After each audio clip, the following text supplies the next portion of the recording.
Good morning in Europe and good afternoon in Asia. Welcome to our webinar today.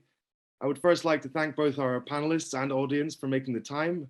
We have a strong number of registrations and it's a very timely event. We're looking forward to a fascinating discussion. We're delighted to be joined on our webinar today, Opportunities and Challenges Ahead, New India at 75, by three panelists with vast and complementary knowledge on India, her markets, entrepreneurship and security. I am Rick Minsham, ASI's Director of Development, and I will be moderating the event today. We have an exceptional panel with deep knowledge of business and government in India. Deepak Lalwani, OBE, is founder and director of Lalkap Limited, a London-based consultancy specializing in Indian public markets and doing business with India. Lalkap has been active for almost 3 decades. Alan Rosling, CBE, is a director of eCube Climate Finance and is also chairman of Azure Power, having previously held senior executive positions at Tata & Sons, amongst many others. Rahul Roy-Chaudhury is a highly regarded security analyst on India and her neighborhood, is the senior fellow for South Asia at the International Institute for Strategic Studies in London, where he heads its South Asia program.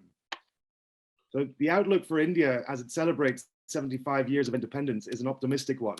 And while there is some uncertainty regarding the performance and outlook of some other major economies, with India at its heart, we have no doubt at the Asia Scotland Institute that this remains the Asian century.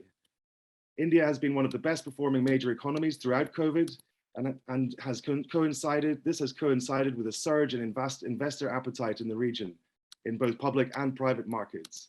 On the private market side, this is neatly represented by the recent news of India's 100th technology startup achieving unicorn status, leaving India behind only China and the US, with a greater number at present. With India forecasted to be the world's fastest growing major economy this year, there is clearly immense opportunity in the region. India does, however, face challenges in its path to becoming a country and economy of pivotal global influence. This is well represented by the lack of understanding around India's foreign policy position vis-a-vis Russia's invasion of Ukraine. It is the aim of this webinar to address these issues and deliver insights to you, our audience, in order to better understand a country that will be a key player this century, both in Asia and globally. We will aim to cover each of our three panelists' presentations within 30 to 40 minutes before engaging in audience Q&A. I would now like to hand over to our chairman, Roddy Gao, before moving on to Deepak Lalwani's presentation on India's economy. Very many thanks. Rick, thank you. And I'd just like to repeat your thanks, my thanks to the three distinguished panelists we have for participating in this discussion about a hugely important player in global markets, and one which certainly from here in Scotland we look to because of many past strong historical links, which are really too numerous to mention. India's success at this particular time and an understanding of the direction that India is going in are absolutely critical, with all the other issues on our minds at the moment: Russia, Ukraine, North Korea, Turkey, and the rest. Great concern about supply chains and international relations in general. And Deepak, in turning to you first, given your long period covering the Indian markets, I wonder if you could just set out for us your views as to why we should, if we should be, optimistic looking at India in the short to medium term. Deepak. Thank you very much indeed, Roddy, Rick, and Andrew as well on the IT side. And thank you to Asia Scotland Institute for this opportunity to be a panelist today. There's a fair bit of ground to cover, so I'll try and stick in the 10 minutes to the 3 or 4 major points. And then, if there are questions at the end, very happy to field them.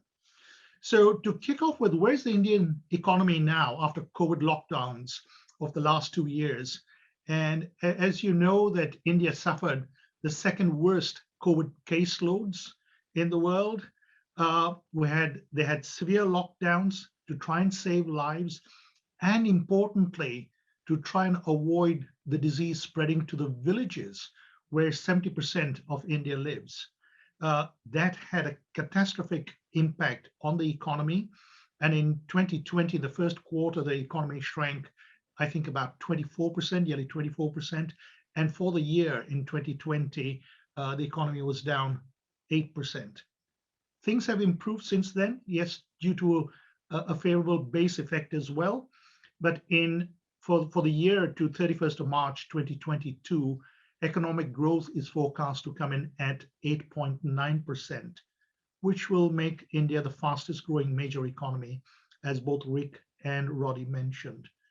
So what's happening on the ground? Economic life has bounced back. The trains are full, the restaurants are full, the hotel bookings are coming in very nicely. Airline flights have come in very nicely as well. And the traffic is noisy. So life is back to normal. So that's quite a good thing. On the broader economy, as was mentioned earlier, private equity is booming in India, and many global firms see India as the next China. So that is a good sign as well. And as Roddy mentioned, the 100 unicorns, i.e. the new startups and unlisted ones, achieving $1 billion valuation. It's only the third after US and China. And in terms of the stock exchanges, India now has the fourth largest after the US, China, and Japan. And I know that the stock market is only a very narrow barometer, but for those who are interested and seeing what kind of returns you can make in India. So I did a table of returns for the 5 years, i.e. to smoothen out the ups and downs, to have a broad overview rather than say, 1 year's been very good and the next year's been awful. So over 5 years, to 31st of December 2021, and translated in sterling. So for a UK investor, in sterling, if you had invested in India's Sensex 30, you would have made 83% versus the UK's FTSE of only 3%. I'm sorry to say. Looking at the broader markets, the US returned 68% of the Dow Jones, China 48%, Germany 35%. So it's been quite good to investors. India has performed there. But there are dark clouds as well. For the economy, the Russia-Ukraine war has had an adverse impact as well, like the rest of the world, quite frankly. And the impact of the Russia-Ukraine war I see in three spheres, really. One is higher inflation. The second is that has led on to a knock-on effect on having higher interest rates. And the third will be these two combined will lower economic growth. So if I just touch on high inflation, the consumer price index touched 8%, nearly 8% in April, which is the worst in 8 years. And why is that? Well, it's being felt around the world, quite frankly. Oil spike, commodity prices surging due to supply chains being disrupted, and food inflation. So there is a pressure on the cost of living. The interest rates have gone up earlier this month, 40 basis points from a historic low, where they tried to keep interest rates low so as to stimulate the economy, but they had to take action to deal with inflation, raised by 40 basis points to 4.4%. And my own view is that it'll be raised again in June, perhaps by another 35 basis points to take it up to 4.75%. And the trend is upwards, i.e. to keep increasing the interest rates. So what will the effect be on economic growth? I think the economy will be hit by about 0.5%. And for the year to March 2023, my forecast is that it'll be growing at 7.5%, down 0.5%, as I just mentioned. But India will still be the fastest growing major economy. Going on to the UK-India Free Trade Agreement, I'm conscious that I've just got a couple of minutes left, so I'll just briefly touch on this. Currently, the negotiations are going on, and UK Prime Minister Boris Johnson was there in India about a month ago. And I think the talks, or so I understand, were faltering a bit. And Prime Minister Johnson has indicated that he thinks that there could be some leeway on immigration, especially for skilled personnel. So it's not just across the board, but for skilled personnel like IT, who are in short demand here in the UK. And the British data from British government reckons that the free trade agreement will double British exports to India and boost trade by about 23 billion annually by 2035. And of course, it'll create a win-win situation for bilateral trade. The UK is interested in India's expanding market, growing population, growing incomes, and we are in the Asia-Scotland Institute, and of course there's interest in Scotch whisky, and many might not know that Scotland's space sector is quite vibrant and could be of benefit to India as well. And of course, green technology could be of great help to India from the UK. Just one last point, I hope it may be of interest. The diaspora is very important. So the living bridge between the UK and India, I think, is very important. And there are about 1.4 million people of Indian origin in the UK, and they're the largest ethnic minority.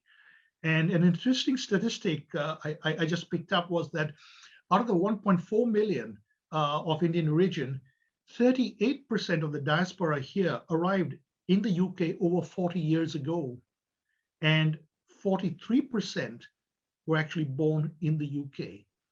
So I hope I've covered that. There are other points on going forward. I think I have a positive view on the economy this decade, but I think the headline is, so long as India maintains the democratic institutions and lets business get on with it, with their job, like they did with the technology sector, let them carry on in boosting the economy, creating jobs. I think that's the way forward, and it's an optimistic view. I think I'll end there, and I'll pass it over back to Rick. Absolutely fascinating insights. Thanks so much. I think that sets the scene very well for our upcoming speakers. Particularly good insights into India's short to medium-term growth. But a critical aspect of India's long-term growth, however, will be India's sustainable development and the continuation of the rise of the Indian entrepreneur, two connected areas in which Alan Rosling holds a great wealth of expertise. So to Alan, India's leadership surprised many at COP26 last November in Glasgow in making a serious commitment to achieving net zero by 2070. With this in mind, it would be great to hear your perspective on India's current clean energy landscape and outlook, with particular reference to the importance of private capital and entrepreneurship in this dynamic. It'd be great to hear your thoughts. Okay, so thank you, Rick, and great to be on this panel and to see a lot of old friends among the audience. So much appreciate the opportunity. It's now more than 40 years this year since I first went to India as a young student. And my views have evolved, but haven't fundamentally changed, perhaps. And all you need to do, I think, to understand my view of India is to read The Economist this week. Not that I wrote the various pieces in that, very good coverage. I do know who wrote it, and I agree with him. But it sums up a lot of what I believe about India, that India is going through a profound transformation. Its growth prospects are probably second to none among large economies. But the risk is the politicians mess it up again. Not something, of course, that we from other countries could talk about our leaders. But I think one thing I would like to mention is in all the 40 years experience, Modi is different, right? So Modi is a different type of politician. He is clearly very pro-business, pro-development, and has a clean image, and has a track record coming from Gujarat, and now, whatever it is, 7 years in the PM's office, of driving change. He also dominates the political landscape in a way which no leader, probably since Nehru, has done so, holding a majority in both houses of parliament and 15 of the 31 states and union territories. So an extraordinarily huge figure on the scene. So the central scenario in which I make my decisions about India is that India will remain the fastest growing large economy over the next 15 to 25 years and be the biggest delta of economic opportunity and transformation globally. Turning to entrepreneurship before I come to clean energy. 5 years ago, when I was an Indian entrepreneur myself, I wrote a book on entrepreneurship, which was really driven by realizing that I was one of many. So mid-career, I gave up corporate life. I became an entrepreneur. I created a business, which I subsequently sold to some gentlemen based in London. But I realized that I was one of many mid-career, but also particularly younger, who were making this entrepreneurial jump in a different way than in the past. So while I think my statistics and the stories I told in that book, which was based on interviews with 109 entrepreneurs, all of those, of course, are outdated. 5 years is a long time.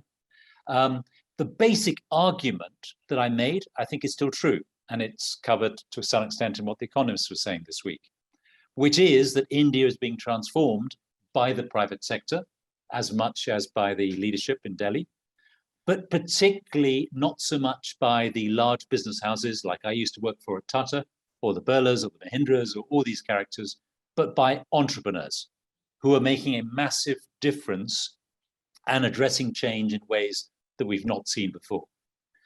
This new wave of entrepreneurship, in my view, has been really driven by four things. New opportunities at scale, triggered to a very large degree by technologies which lower the barrier to entry for people like me getting to the power sector. I could not have done it in the days of thermal power, but obviously especially using digital technologies of every sort. The second is, to give a nod again to the government, is government policy at the center and at the states, which are reforming and opening up the economy and making markets more competitive and effective. The third is availability of risk capital. Deepak mentioned this. Last year, VC investment in India was nearly 39 billion US, which was double the level of 5 years previous to that. So a complete transformation. You no longer need to be a member of a business family or a business house to access capital to create your business. And the fourth, and in my view, the most important, is a profound change in the culture of India, such that entrepreneurship has become socially acceptable and indeed cool, if I can use that expression, outside the traditional Banya social groups. So if you're a Tam Brown from the south, if you're a Bandurlok from the east, it is now socially acceptable to you, your family, your prospective mother-in-law, your prospective wife, to become an entrepreneur in the ways which was not the case in the past. And I ascribe this change in the culture to what I call the Americanization of the Indian mind, especially among the young, because of communications, because of travel, because of the internet, because of Facebook, because of WhatsApp.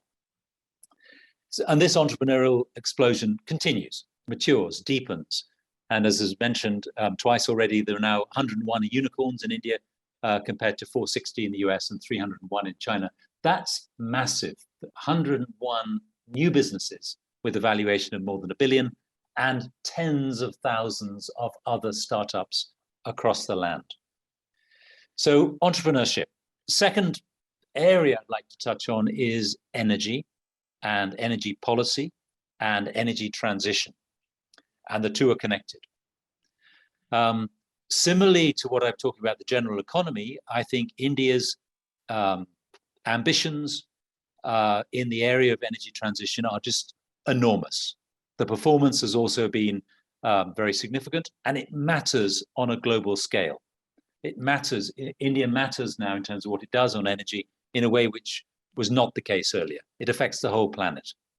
So even though India's greenhouse gases per cap are low, about 2 tons per person, in aggregate, India at 3 gigatons is number 10 globally and will very quickly become number 3 globally in terms of emissions, and will probably be the biggest delta as we look forward to trying to keep within the 1.5 or below the 2 degrees that we all want to see post-Glasgow. So only the US and China matter more, and India's policy response is therefore critical. The good news is India's policy response has been very, very effective and very, very far-reaching. From the national solar mission of a few years ago, we've evolved dramatically to the point where I think genuinely India is a leader on policy response, not least the International Solar Alliance. And India matters. It mattered at Glasgow. Rick mentioned the commitment to 2070 net neutrality, but it also mattered hugely when India, if I can use the expression, wobbled on coal during the last bits of the Glasgow negotiations. So India's got very ambitious targets For example, renewables of 450 gigawatts by 2030, electrification of transport under the FAME policies, where ICE vehicles will be phased out, or new vehicles will be phased out by 2030, and now the green hydrogen policy addressing the more hard to mitigate industrial areas. But Modi faces challenges in this area, even though he's a leader, even though he's the only global leader that I know who's written a book on climate change called Convenient Action, a nod, of course, to another global leader who wrote a book. So Modi faces the problem of democracy. He needs to deliver growth without affecting lifestyles. Second, he has vested interests, particularly around coal. Large numbers of people employed in the coal sector and in the thermal generation sector. And power security matters, as we've seen in the heat wave that is affecting India at the moment. The politics at state level matter also. So free power to farmers. The SEBs are essentially bust in most states and nobody's doing anything about it. So getting change to happen across the land is very complicated. And now we have the, in my view, unhelpful monster raising its head again of protectionism, or they would like to say pro-manufacturing, self-sufficiency. So the Hindustan ambassador, if you know what I'm talking about, is back in terms of some elements of climate policy with high tariffs for panels, 25% on cells, a PLI policy, which is $20 billion of budgetary allocation to supporting, sectors which are not to global scale and competitors. In all of this, entrepreneurship matters just as much as it does in the wider economy. My own entrepreneurial journey was in solar, the founder of Kirin Energy in 2009, and I'm still involved as the chair of Azure Power.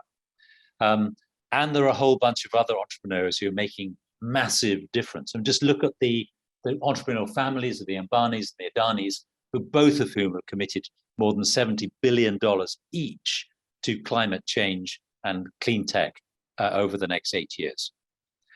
I'd like to finish, if I may, just on one aspect of all of this, which is, where are the Brits, including the Scots, if I can call you guys Northern Brits? I think we're just absent in the battle. Traditionally, the UK has been the largest investor in India, particularly our corporates. Think of Unilever, HSBC, or Coates, that I used to be a director of, a good Scottish company. The more recent entrants, Diageo, another good Scottish company, Prudential, Standard Life, another good Scottish company, Vodafone. But all of that seems to me to be, we're losing market share to other players.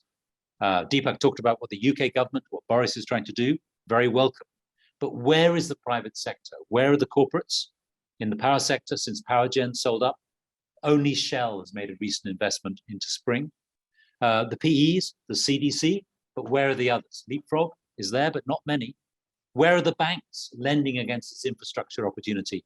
And where are the English or the British or the United Kingdom entrepreneurs playing in this space? So in my view, the UK has had a front row seat of this great economic opportunity and the transition, which is probably the most important of our lifetimes. But in my view, we face the risk of losing out to the Americans, the French, the Germans, the Japanese, the Canadians, and until recently, the Chinese also. So thank you. An excellent synopsis, Alan. Thanks so much for that. I think a meaningful call to action on the UK side, which I hope is heeded after this call. One of the aspects Alan mentioned was the Make in India program, which I think is of high relevance to what Rahul would like to speak about next. Obviously, clean energy has a huge importance to all of us in terms of maintaining 2 degrees, sub 2 degrees global warming. But also, as touched on, it has huge implications for energy security. And that brings us quite neatly on to Rahul's topic about how India will position itself among these competing dynamics. So Rahul, to you, the dynamics driving India's security policy are not well understood in the West.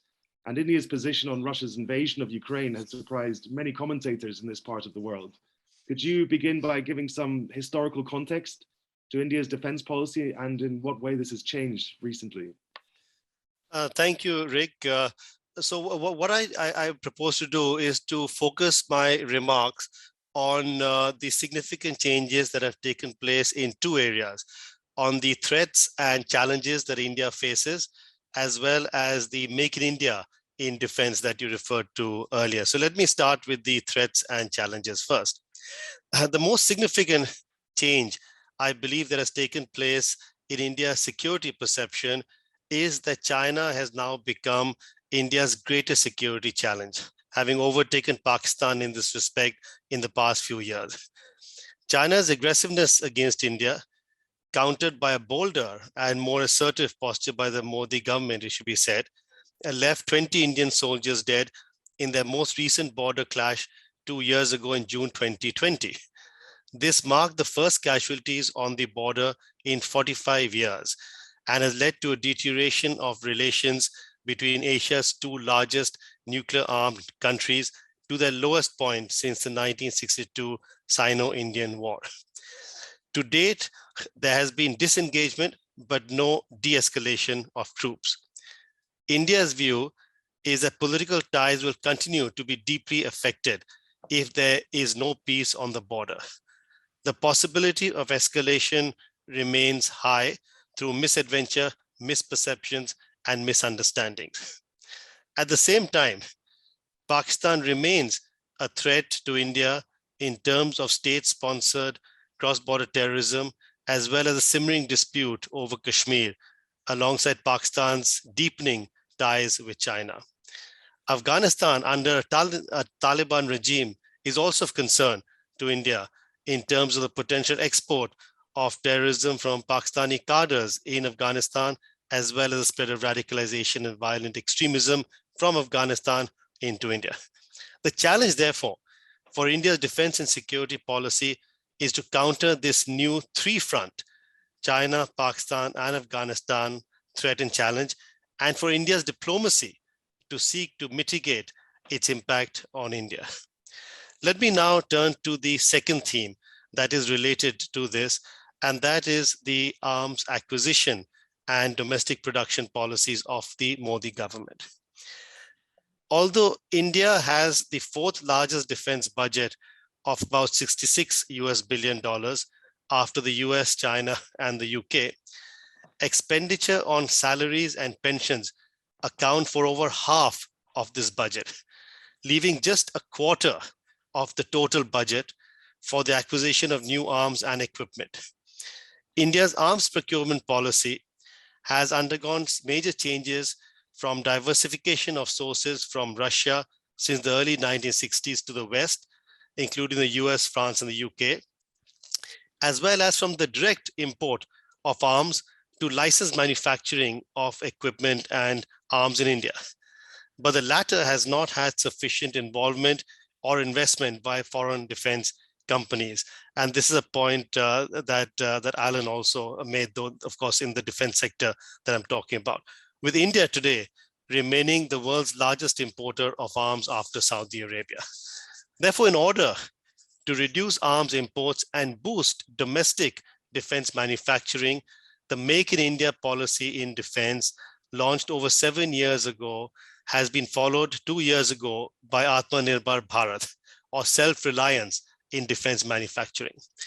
Essentially, the present and future of India's arms procurement policy lies in the co-creation, co-development, and co-production of arms and equipment in India, combining the transfer of advanced technology from the West to other countries with India's production base for both domestic and export purposes. To this effect, a new separate budget provision for domestic capital procurement was increased to 68% of the acquisition budget in 2022, or approximately $10 billion. This includes procurement significantly from foreign original equipment manufacturers, OEMs, in joint ventures with local Indian companies, following the May 2020 defense reform to raise the cap on foreign direct investment from 49% to 74%, giving foreign defense companies, OEMs, control and ownership of defense technology transfers for the first time. Some 550 items have also been placed in a negative list of weapons and equipment that would not be allowed to be imported, with an additional list of thousands of components. But despite India's past attempts to diversify its arms sources, it still remains strategically dependent on the Russian arms supplier, variously ranging from 55% of dependence to as high as 85% depending on the source. This has been the principal reason for India's abstention in recent UN resolutions against Russia in its aggression against Ukraine, as well as India's refusal to condemn Russia's invasion of Ukraine and the Russia-Ukraine war. But with Western economic sanctions against Russia likely to disrupt or delay the supply of Russian arms and equipment to India, New Delhi currently seeks to accelerate its self-reliance policies in defense. Let me end by looking at three key challenges that India faces in its attempt to accelerate the self-reliance in defense policies. The first challenge is that although the West is keen to engage India in this pursuit of defense cooperation in an attempt to decrease the influence of Russia in India's arms acquisition and subsequently in its foreign policy aspects, this will be challenging, and this is not going to take place in the short term in most areas. Essentially, the reason for this is that in terms of India's dependence on spare parts, refurbishment and modernization of weapons and equipment, and a sophisticated technology that only Russia has provided to India, there are no alternatives for India's defense, but to continue to rely on Russian sources or access ex-Russian spares from other countries. It is only in the area of new arms and equipment that the West is able to move forward. But this requires essentially a result that will take place not in the short term, but in the medium to the long term. But this has another challenge, and this brings me to my second challenge, which is essentially the reluctance of original equipment manufacturers to invest in India through the 74% FDI route. The reason for this is that according to Indian government rules, joint ventures of foreign defense companies set up as primes for transfer of technology still require a minimum 50 to 60% indigenous content, local content across the period of the contract, which is difficult for OEMs to ensure and remains an obstacle to the ease of doing business. But there needs to be a way forward for this, imaginative thinking on both the Indian government side and the OEM side invested in India through joint partnerships. And finally, ensuring the foreign transfer of technology for design and development requires intellectual property rights residing in the Indian prime, as well as ensuring there is no clandestine transfer of dual-use technology from India to other countries. Most importantly, this requires the building of trust in India's key partnerships with the West. And I think that is the way ahead. And that is what Prime Minister Boris Johnson, in his recent visit to India on the defense sector, focused on. Not the short term, but the medium to the long term, and building trust in the defense partnership with India. Thank you. An excellent overview, Rahul. So thank you so much for that. I think just sticking with this issue of long-term trust, actually, I'd like to come back to India's relations with Russia a little bit outside of the defense equipment imports and replacement imports, and maybe just discuss, if you could maybe offer your insights into Russia's role and support for India during the Galawan conflict. And in terms of building this trust long-term that you mentioned, what would you suggest could have been done better on the UK or the Western side to further build this trust? And then following from that, regarding the Galawan conflict, and then following from that, what role do you see the Quad as having in the development of this relationship? Thank you, Rick. So I think that in terms of the Galwan situation, there's a paradox here. And the paradox is that India seeks to buy Russian equipment and dependent on Russian equipment and arms, principally to counter China, Russia's key ally. And I think we've seen in the Galwan clash the tensions between India and China. So in a way, what we did see in the during the Galwan clash was not so much Russia's support to India in relation to that clash particularly, but I think a sense that that Russia diplomatically was not sort of on side of China in the Galwan clash. Where we did see support come to India during the Galwan clash came interestingly from India's strongest strategic partner, the United States, that not only provided intelligence, but also provided key equipment required for Indian troops at that height. So the concern for India today is that as the Russia war in Ukraine continues, Russia becomes a junior partner of China, whether China will have a veto on Russia's future prospects or support of arms to India, even though, as I said in my presentation, these are likely to be delayed or disrupted. But the concern of over a Chinese veto over Russia in terms of India is something that is troubling the Indian defense and the government, defense sector government. In terms of building trust, I think building of trust between India and the UK is paramount. There is, I believe sincerely, in defense relationship, a high degree of mutual distrust. So I think one way to do this is really to look at legacy issues between India and the UK, over which India focuses much more than the UK. But if we are able to move forward on quickly resolving these legacy issues that are emotive on the Indian side, but are problematic for UK PLC to deliver themselves, it will be one great measure in moving forward towards building trust. And we saw this in Prime Minister Johnson's joint statement, where he talked about, and the Prime Minister Modi talked about, quickly solving the sort of legacy issues in this. Another area of trust really between India and the UK is to collaborate and cooperate on issues of technology transfer. I mean, there is concern, one can understand, over some British companies over transfer technology and dual use technology going to other countries. But this can only be resolved through dialogue and discussion. So I think the second part is dialogue and discussion. And I think in terms of the Quad briefly, what we've seen is that though there is, I believe, a certain amount of mistrust between India and the Western European publics rather than the governments of Europe, we are seeing that Europe still wants to deal with India. We've seen the EU president European Union Commission president come to India, a very important joint statement, Boris Johnson, etc.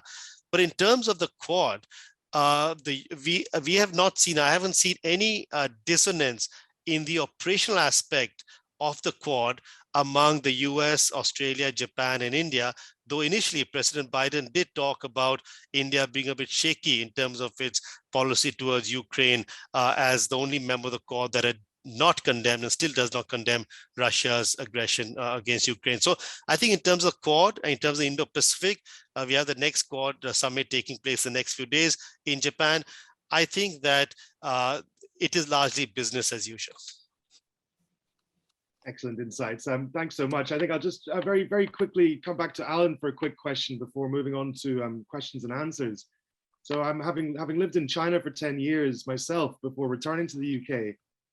I saw particularly in the electronic payment space for developing economies, the ability to leapfrog legacy technologies. This is something you can see when comparing India with the US, for example, where the US, I think, still uses 10 to 15% checks, which is something unheard of in developing markets. And so where would you point us towards in terms of these potential leapfrogging opportunities where India doesn't suffer from the kind of legacy infrastructure that the West does? And just to kind of give a sense to our audience of where they should be looking for these kinds of opportunities. Yeah, Rick, I think I said in my remarks that the tech was one of the areas of solving India's problems, but also creating businesses of scale.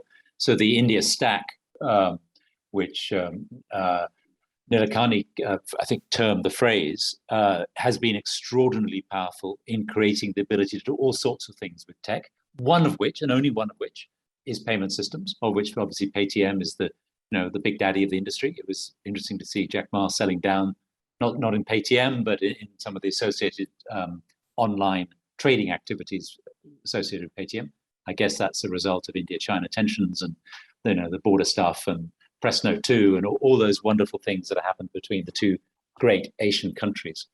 But in general, India has the ability to leapfrog using tech and address issues differently and at much lower prices, cost structures than elsewhere, partly because of scale and partly because of the application of new tech.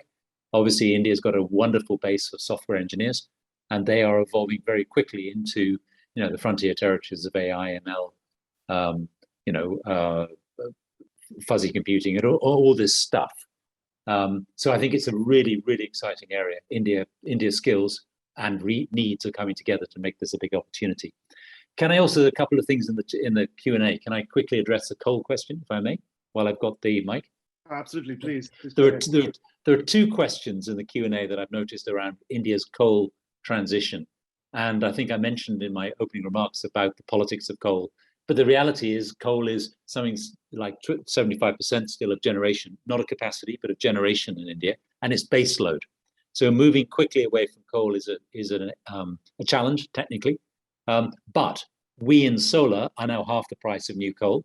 And as batteries come down towards, $1 or $2 a kilowatt hour, you can quickly, $100 a kilowatt hour, you can quickly see that firmer power coming from renewables is going to be the mainstream. So I don't think coal is the big challenge of getting to net neutrality. It's more around the much harder to areas to mitigate, which are agriculture, the housing stock, buildings, and particularly heavy industry, where green hydrogen is absolutely critical. But I think coal, in my view, is a dead industry, except in the minds of politicians from the East. Very clear answer. Thank you, Alan. So I'll just start to refer to some of the Q&A myself in the chat box. So Deepak, this one is for you from Martin Allen, who's wondering if the COVID strategy clarified or not the need for decentralization of commercial enterprise in India. Do you see these as connected and how that might have changed things? I would agree. And in fact, anything, whether it is COVID or anything else, anything that helps focus the mind on decentralizing must help. Excellent. Thank you. So there's a question here for maybe a little bit more focused for you as well, in fact, Deepak. So Gautam Das asks, does the huge inflation rise by the West impact India, or is it going to, or will the inflation rise in the West be seen in India, or is it going to impact India at a later date? If you could describe a little bit the dynamics between inflation in the West and India and how that differs.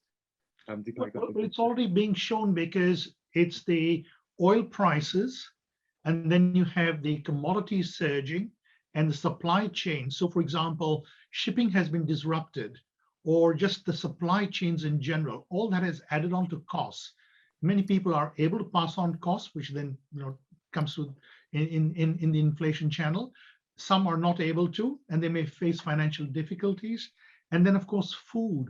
So yes, absolutely, they're all facing huge challenges on inflation.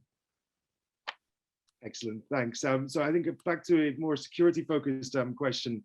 It's also asked to Rahul, do you have a sense that India was a lot more aware of its own dependence and reliance on Russia than Europe was, for example, who seemed unaware of the energy dependencies that it had? How would you frame this understanding between India and Europe?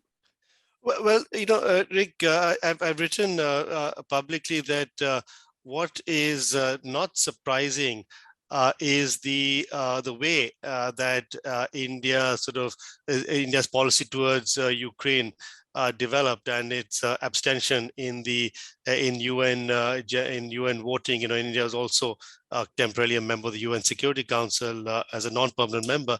But what was surprising is not the way that India voted or did not in this case, but that there were expectations in the West, very high expectations, that India's policy would be different from what it actually is. And I think that those expectations in the West are the expectations that have not been met because of the reality of India's dependence, I would argue primarily on arms from Russia. As I said, the figures are between 55% to 85%. I don't think the Indian Ministry of Defense knows the accurate figure either. And so to a certain extent in terms of the energy imports. But I don't think the energy imports are as important as the arms reliance and dependence. But also, I would add in response to the question, it is the strategic relationship that India has with Russia. So, in the UN Security Council in the past and even recently, Russia has supported India in terms of the Kashmir dispute. So for these reasons, it was surprising that the Europeans did not seem to realize the extent of India's dependence on Russia and on defense and the impact it would have in India's foreign policy decision making, especially in its policy towards Ukraine. So that I think shows a disconnect. Having said that, I think the EU is now, I was in Brussels, in fact, a few days ago, and the EU, I think, is very clear that notwithstanding a certain amount of trust deficit among the population of European countries in relation to India, the EU governments are very keen to build on the strategic cooperation with India that has started in terms of both trade and security. We've seen a tilt to the Indo-Pacific take place from the UK, of course, but also from Germany, from France, from the Dutch, and from the European Union. So the message that India is getting actually from the European Union, and of course separately, I mentioned earlier, from the US in terms of the Quad, is that despite India's voting in Ukraine, in terms of Ukraine, Europe and the US want to do business with India. And I should just add that when I talk about India's abstention in terms of the UN votes, this does not mean, and India does not support, nor does it condone Russia's aggression against Ukraine. It is just that because of the strategic link with Russia, it has refused to publicly condemn Russia. It has refused to call this a war. Indian diplomats prefer to use the term issue or conflict, and it has refused to impose sanctions against Russia. Thank you kindly for that detailed explanation. I think also reiterating the need for a platform like the Asia Scotland Institute to help inform people on this side of the world of the dynamics that different countries in Asia face. I'll just come back to Alan, who's got his hand up. Alan, if you'd like to expand on that. No, I just wanted to link something which Rahul was talking about a little earlier, which was manufacturing and make in India. And I made some comments about protectionism, and in fact, I'm not a fan of the PLI policy, the production-linked incentives and the high tariff barriers. However, the key point, I think, is that India is the most amazing place in which to manufacture because of the technical skills, the engineering skills, and the low cost of labor. So I think my personal view has been for many years that manufacturers should come to India to manufacture for the domestic market and for export, to tap into the low cost base coming out of the technical skills and the low cost of labor, and to do it for the world, including sectors such as the one which Rahul Babu was talking about, which is, defense. Why are we not saving money for our defense budget by buying from large factories in India? We know our defense budget is stretched. We should be moving, in my view, an awful lot of the value add in the supply chain in our defense systems to India in partnership. And similar across my own area of clean tech. We as Azure are looking very hard at the moment about investing in our supply chain because we have to. And India is going to be a wonderful place over time to produce solar panels, cells, and indeed silicon. We don't need the government to put up protectionism to force us to do it, is my personal view. I think maybe also kind of expanding on that point, particularly there's been a lot of soul searching, let's say, post-COVID with the heavy reliance on a single country for supply chains across a whole number of areas. And that's something that executives are obviously, just-in-time supply chains, these kinds of areas, things that have to be taken seriously. I think there's a bit of a sense of having to think through a little bit more carefully about having supply chains so reliant on a single country. But how would you recommend to both private entrepreneurs, businesses, corporate executives on the one side, as well as to policymakers in India, how would they appease and address these concerns of having too much in the way of their supply chains based in a single location, and developing better security for these supply chains? If you could expand on that a little. Is that a question for me? Sorry. Sorry, for you. Yeah. Oh, okay. Well, I mean, I think obviously we need to de-risk supply chains coming out of China. And India is, to my mind, the obvious other large economy that has scale of domestic economy, which gives you an ability to invest at scale, but also can manufacture to world-class standards and world-class competitive costs. So I think every business should be looking at what its India sourcing and its India investment strategy is. But that means people have to come and do the work. You can't do it from offshore. You can't do it through joint venture partners. You have to come and spend the time and build plants of your own, employ your own people, create your own systems, and understand how you navigate what is still a relatively complicated operating environment. And from the government's point of view, I'd love them obviously to make it easier for business. But critically, let's learn from the Chinese. Think of Shenzhen. Why can't we have, the world's biggest SEZs in India around ports for global manufacturing in a whole range of industries, in which is, the things which people complain about infrastructure, regulation, import-export issues, etc., are solved by the government. So you have elements of India which are outside India, but onshore India in other ways. Excellent, thank you, Alan. So to you now, Deepak. There's a question. I'll read the question more directly from the user, the anonymous, unfortunately. So England celebrates Indian diaspora contributions to UK life, be it academics, business, economics. Something like 650 odd companies have invested more than 2 billion in England, as well as politics. For example, the Chancellor and the Home Secretary. What can Scotland do to encourage more Indian involvement and activity north of the border within the UK to support Indian interests and engagement with this region? If you have some recommendations for that, please, Deepak. Rick, I would ask you and Roddy to perhaps answer on that, because the interesting part is there's a tracker, a UK India tracker published by Grant Thornton in association with the CII, Confederation of Indian Industry, and they track the fastest growing companies. And what was quite revealing in this latest one, the 2022, was that there are more firms outside London and in fact in the north. So I think the shift is occurring. Now, whether it is fast enough, I don't think so. But they perhaps the government could offer some incentives of some sort, anything which attracts the businesses to make it worthwhile. Then yes, absolutely. Maybe the Scottish government needs to, pay a little bit more attention, and your institute is well placed for that. Roddy, I wonder if I could ask you to expand on that a little bit. Yes, certainly. Thank you for that comment, Deepak, one with which I think probably Alan and Rahul would agree. The Scottish government says that it is trying to engage more effectively with India. There are, as you know, mostly SMEs in Scotland, very few large companies. And we and others are helping them, first of all, understand how to do business in India. Alan has made the very important point, which is you've got to go there, understand it, base yourself there, find a really good joint venture partner and build a business. And that's what others have done in the past. No, Alan, not that. You don't need the joint venture partner. No, thank you.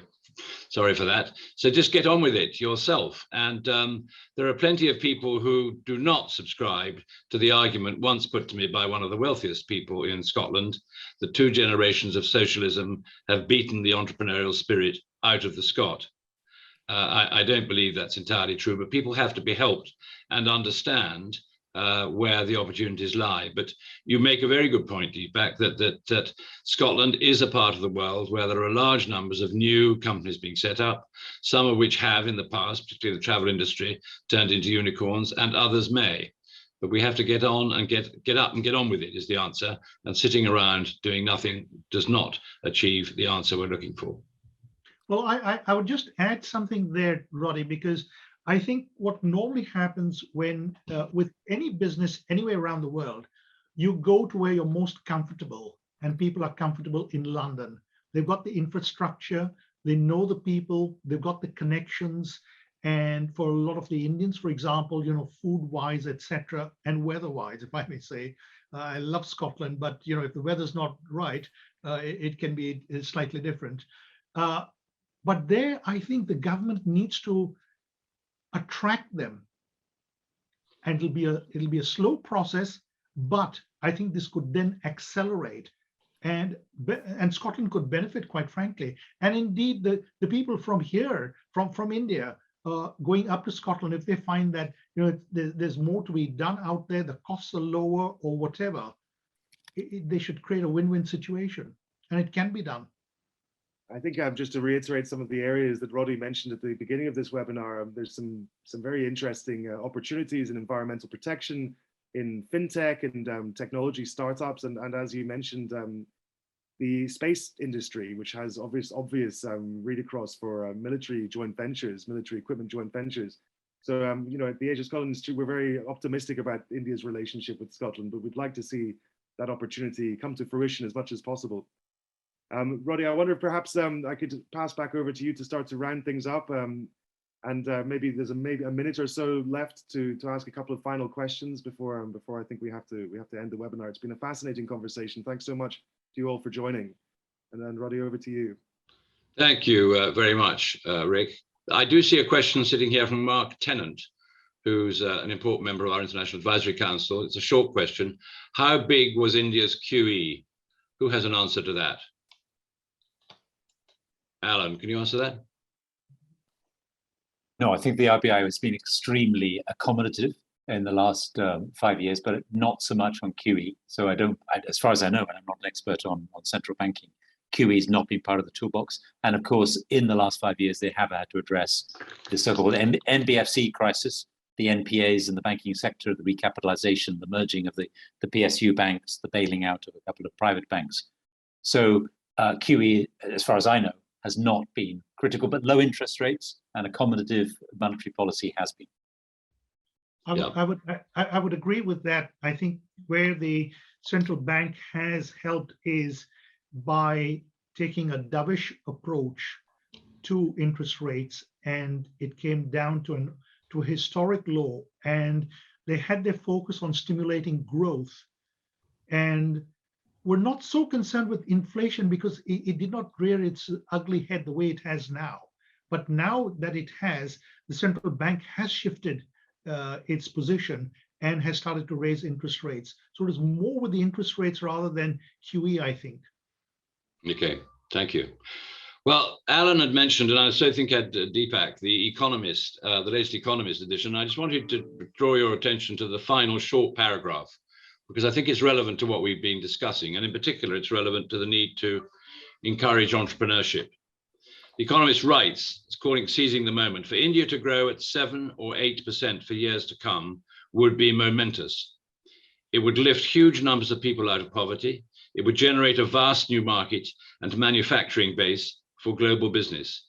And it would change the global balance of power by creating a bigger counterweight to China and Asia. Fate, inheritance, and pragmatic decisions have created a new opportunity in the next decade. It is India's and Mr. Modi's to squander. And I certainly don't disagree with that. I'd like to know who'd written it. Alan probably does, and it might have been him. But I think that the latest edition of The Economist was extremely interesting to read. And that really leads me to the conclusion now, as the hour is up, which is to thank Rick and Andrew for having laid on this webinar so effectively, to thank each of our panelists, Deepak, Rahul, and Alan, for their contribution and selfless commitment to improving our knowledge, bringing us back really to what the mission of the Asia Scotland Institute is, which is to educate and inspire tomorrow's leaders, yes, in Scotland, but elsewhere, to understand this, the century of Asia, and in the context of this webinar, to understand and engage enthusiastically with the potential of the Indian market. So to all of you, thank you. And also to everybody listening, thank you very much too for your participation. Thanks.